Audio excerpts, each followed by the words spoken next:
महोदय, इस समय 75 बड़ी सिंचाई योजनाएं और 155 मध्यम दर्जे की योजनाएं कार्यान्वयन के विभिन्न चरणों में हैं।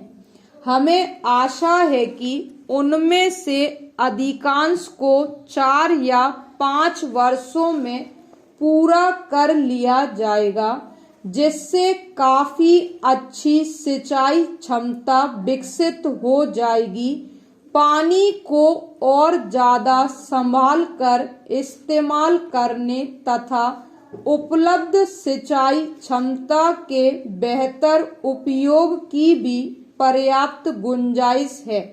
मैंने निर्देश दिए हैं कि इन सब पक्षों पर विशेष ध्यान दिया जाए, क्योंकि हम सब अनुभव करते हैं कि हमारी अर्थव्यवस्था तथा भविष्य के लिए इनकी कितनी आवश्यकता है।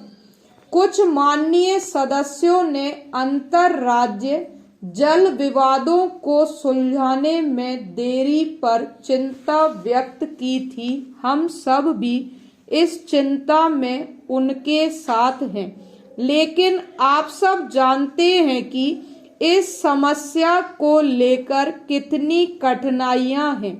पानी राज्यों के अधिकार क्षेत्र वाला विषय है और इससे संबद्ध विवाद मुख्यतः उन राज्यों को बातचीत द्वारा हल करने से है जो इससे जुड़े हों।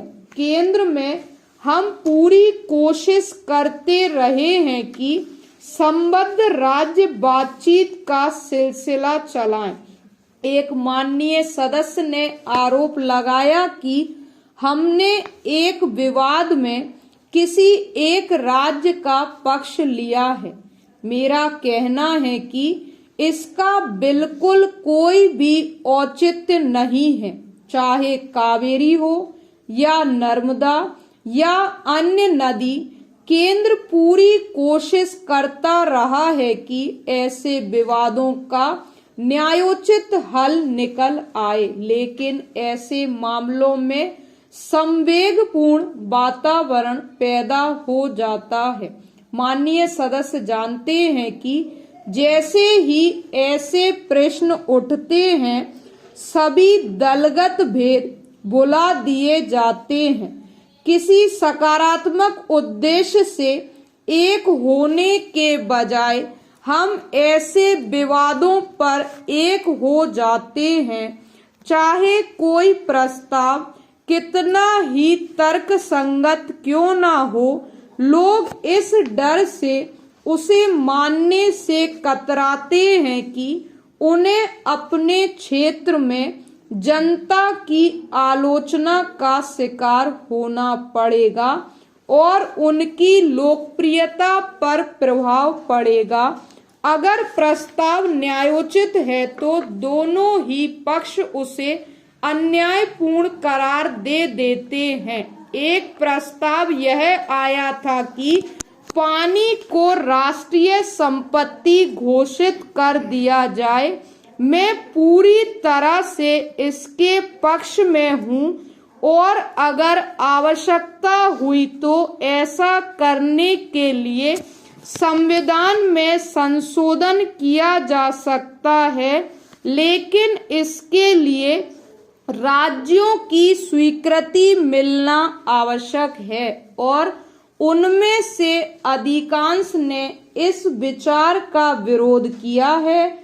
मैं सभी दलों से अपील करूंगी कि वे इस महत्वपूर्ण प्रश्न को राजनीति का एक प्रश्न न बनाएं और केवल स्थानीय हितों को ही नहीं, जो निस्संदेह बहुत अहम होते हैं, बल्कि राष्ट्रीय हित को ध्यान में रखकर आदान प्रदान की भावना से काम लें। एक माननीय सदस्य के विचार से सरकार की नीतियां किसान विरोधी हैं। वास्तव में यह एक ऐसा नारा है जिसे देश के कुछ भागों में दोहराया जाता है।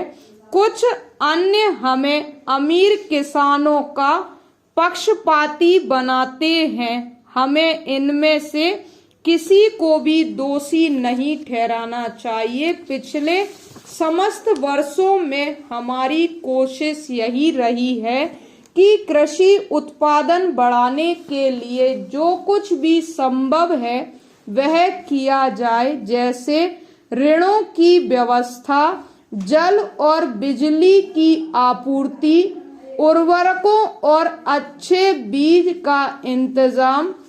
इन सब को उचित दामों में उपलब्ध किया जाता है और यह सुनिश्चित किया जाता है कि किसानों को उनकी उपज के लाभदायक मूल्य मिलें। गत 2 वर्षों में कृषि मूल्य तेजी से बढ़े हैं और किसानों को अच्छे पैसे मिले हैं। जब मूल्य कुछ गिरने लगते हैं तो शिकायतें होनी शुरू हो जाती हैं, लेकिन अगर औद्योगिक कच्चे माल तथा तैयार माल की कीमतों के साथ साथ कृषि जिन्सों के भी मूल्य कुछ ना गिरें तो आम तौर पर मूल्यों को कैसे नीचे लाया जा सकता है। मुझे एक माननीय सदस्य के तमिल में व्यक्त किए इस विचार को सुनकर आश्चर्य हुआ कि हम तमिलनाडु में सूखे के प्रति उदासीन हैं, और यद्यपि मैं वहां गई थी फिर भी मैंने वहां के लोगों के प्रति सहानुभूति नहीं व्यक्त की।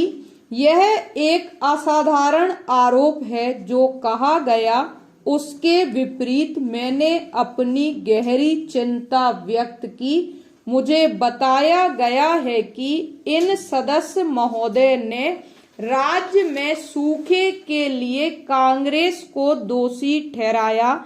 काश कि बादलों पर मेरा ऐसा कोई नियंत्रण हो पाता, लेकिन जब मैं वहां थी तो कुछ बूंदाबांदी अवश्य हुई थी, लेकिन उससे उनकी तंगी, उनकी आवश्यकता पूरी नहीं हुई। सूखे से हमें बहुत नुकसान हुआ है और लगातार सूखों तथा युद्ध ने हमें प्रायः 1 दशक पहले की हालात में पहुंचा दिया है। ज्यादा चिंता का विषय यह है कि सूखा युवाओं और बच्चों के शारीरिक और मानसिक विकास को आघात पहुंचाता है।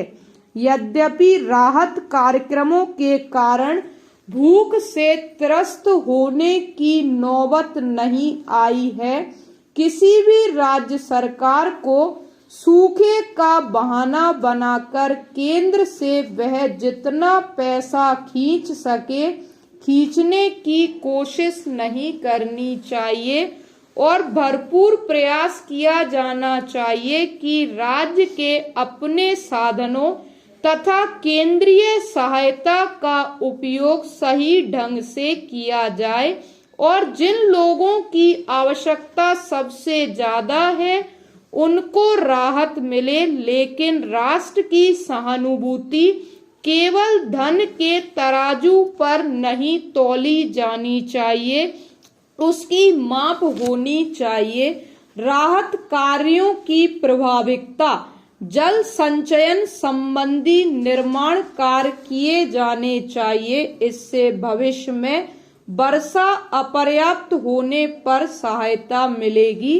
इस काम के लिए सरकार को स्वयं स्थानीय लोगों को जहां तक हो सके प्रेरित करना चाहिए और ठेकेदारों पर भी भरोसा करके संतुष्ट नहीं हो जाना चाहिए, क्योंकि हो सकता है कि ठेकेदार अपने लाभ के लिए लोगों का शोषण करने लगे। अन्य राज्यों में भी जैसे असम, मध्य प्रदेश, उड़ीसा और पश्चिम बंगाल में हालत उतनी ही खराब थी और वहां भी सूखे का प्रभाव बहुत समय तक अनुभव किया जाएगा। हिमाचल प्रदेश में भूकंप से कष्ट पाने वालों के साथ भी हमारी सहानुभूति है। यहाँ बैठकर हम सोचते हैं कि वहाँ सर्दी का मौसम होगा, लेकिन क्या हम यह कल्पना कर सकते हैं